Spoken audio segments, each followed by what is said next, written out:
a gravura real encontra-se na Biblioteca Nacional, mas o estado de conservação não aconselhava a que a expuséssemos.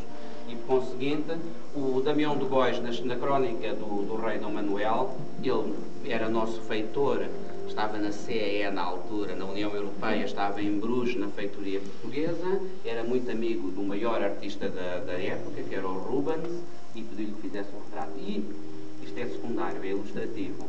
O que nós temos aqui é a primeira notícia correta daquilo que era o Sião dado aos europeus de princípios e meados do século XVI.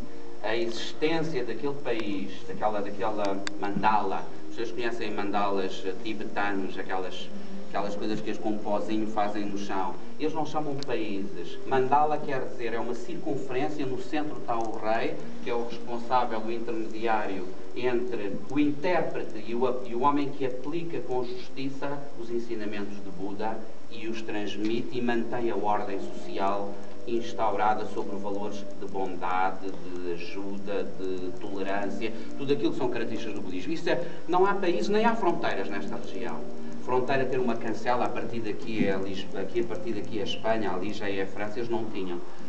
Os países, as regiões, os mandalas budistas eram redondos, no centro tinham a capital e no Sião, o centro chamava-se Ayutthaya. E, portanto, a notícia da existência deste poderoso reino budista, desta poderosa monarquia budista, é dada à Europa através de várias crónicas que poderão depois ver. Mas o importante é que... Peço desculpa. Isto prolonga-se, as fontes a sequência destes relatos sobre a localização, o potencial, os habitantes, a religião, a força militar, o comércio, encontram-se nas várias crónicas, não só crónicas reais, como crónicas religiosas. O Sião estava permanentemente em guerra com um rival, outra monarquia budista, que era a Birmânia, que eram os dois mais fortes estados as duas politeias, as duas mandalas mais fortes da região, que encontravam-se permanentemente em guerra uma com a outra. E até chamavam os dois senhores do elefante branco. O que é o elefante branco? Como nós tínhamos na Europa, as pessoas lutavam por ter zonas cuja importância espiritual e religiosa, é o caso da separação entre o Condado Portucalense e a Galiza, é a luta entre Braga e Santiago de Compostela, eles tinham com elefantes brancos. Ou como nós tínhamos, por exemplo, com as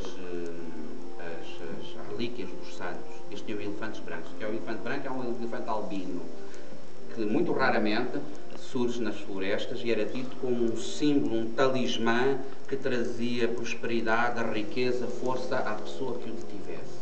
Era um antídoto contra as forças do mal e era uma demonstração de que o rei era de facto um rei puro e era um rei budista. Daí que houvesse alguma, por exemplo, se encontrava um elefante branco, havia uma guerra entre os dois estados. E nós temos nestas guerras, em final da década de 30, princípio da década de 40, há um português que todos nós conhecemos, o tal Fernão Mendes Pinto, que, como a tecnologia militar que os portugueses daram para a Ásia alterou completamente o equilíbrio de forças na região, quer os birmaneses, quer os chineses, tinham muitos portugueses a lutar nos respectivos exércitos. E, portanto, introduziram as armas de fogo, introduziram a artilharia, e no lado siamês, quando havia batalhas, havia uma série de indivíduos de barba com fardas portuguesas, e do outro lado também. Eram os chamados soldados da fortuna, eram os aventureiros. Não eram mandados por Goa, não estavam ao serviço do rei de Portugal, eram pagos para combater, como na Europa havia, aqueles senhores que estão na guarda do Papa, os chamados lansquenetes no Vaticano, que achamos uma farda muito bonita do século XVI, foi desenhada pelo Miguel Ângelo, são mercenários. Era prática da época. Portanto, não há nada de pejorativo dizer que estes homens eram mercenários. E um dos mercenários chamava-se Fernão Mendes Pinto. E esteve lá e escreveu abundantemente sobre o Sião, com números imensos. O senhor tem 1 milhão de homens, 500 mil elefantes. Porque as pessoas ainda não compreenderam que ele não mentia no número.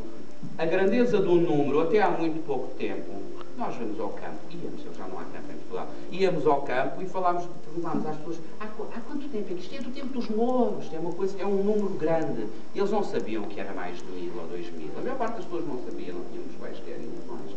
E, portanto, o Mendes Pinto conta tudo com algum aparente exagero quantificador, mas que não corresponde à mentira, é uma ordem de grandeza. E se compararmos as ordens de grandeza, as coisas funcionam. E era extremamente exato naquilo da informação que deu. Outra pessoa que passou ali perto e deixou, são tudo primeiras edições, estão a ver, raridades que ninguém no mundo tem. Esta é a primeira edição do Fernando Mendes Pinto. Esta é a Crónica de São Domingos, peço desculpa. Do Fernão Mendes Pinto, esta é a primeira edição dos Lusíadas, impressa. Nós vimos aquele filme do Lopes Ribeiro, então, já tem o livro, já está aqui, é este. É a primeira edição e tem 2 estrofes do canto 10º dedicado ao Sião, à geografia. Isto permite-nos passar, por exemplo, para esta vitrine que está aqui,